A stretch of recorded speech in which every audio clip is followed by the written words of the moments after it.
Bienvenue au Starter du jour pour bien démarrer sa journée. Aujourd'hui, Jésus comprend tes combats. Il y a quelques années de ça en arrière, j'avais lu une pièce de théâtre chrétienne, américaine, qui vraiment m'avait interpellé. En fait, cette pièce de théâtre s'appelle Le Long Silence et ça se passe à la fin des temps, lorsque tout le monde va se retrouver devant le Seigneur. Et là, il y a une plaine avec des millions et des millions, pour ne pas dire des milliards d'individus qui se retrouvent là. Et puis, il y a un silence et tout le monde se demande « mais qu'est-ce qui prend place ?» Et quelqu'un dit « nous allons passer devant le Seigneur ». Et là, de suite, il y a des voix qui se sont élevées. Il y a la voix d'un homme qui se lève et qui relève la manche de sa veste en disant « regardez mon numéro d'immatriculation, moi j'ai connu les camps de concentration ». Qui est Dieu pour connaître vraiment, pour pouvoir me juger?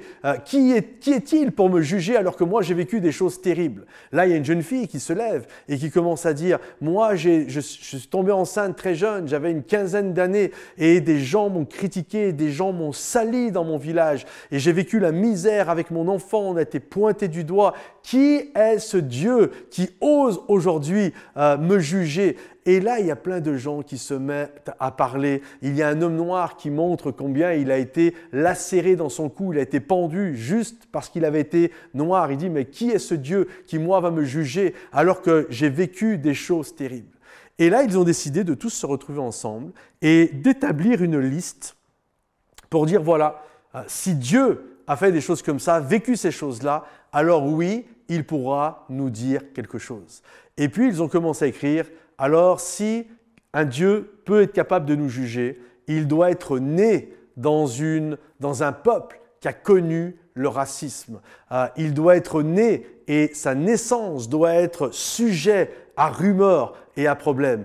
Il doit être né parmi des gens qui ont connu l'oppression de la part d'un colonisateur. Il doit être quelqu'un qui a connu des souffrances physiques terribles. Il doit être quelqu'un qui a connu la trahison de la part de ses amis, etc., etc. Et alors qu'ils étaient en train de parler, ils se sont aperçus que finalement, Jésus avait vécu toutes ces choses-là.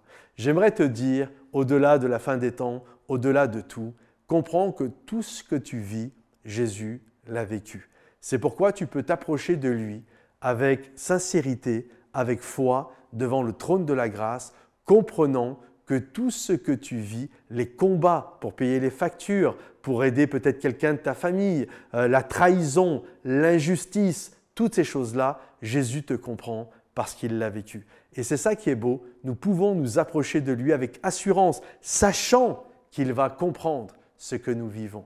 Alors ton Dieu est proche de toi et surtout il te comprend. Donc n'hésite pas à élever ta voix aujourd'hui en priant le Seigneur. Que Dieu te bénisse. Si ce message t'a encouragé, pense à liker la vidéo, à commenter, sujet de prière, dire ce que tu as pensé du message et puis partager pour ceux qui en ont besoin. Et rendez-vous sur momentumsansfrontières.com. Il y a de nouvelles formations qui t'y attendent. Que Dieu te bénisse et à bientôt. Bye bye.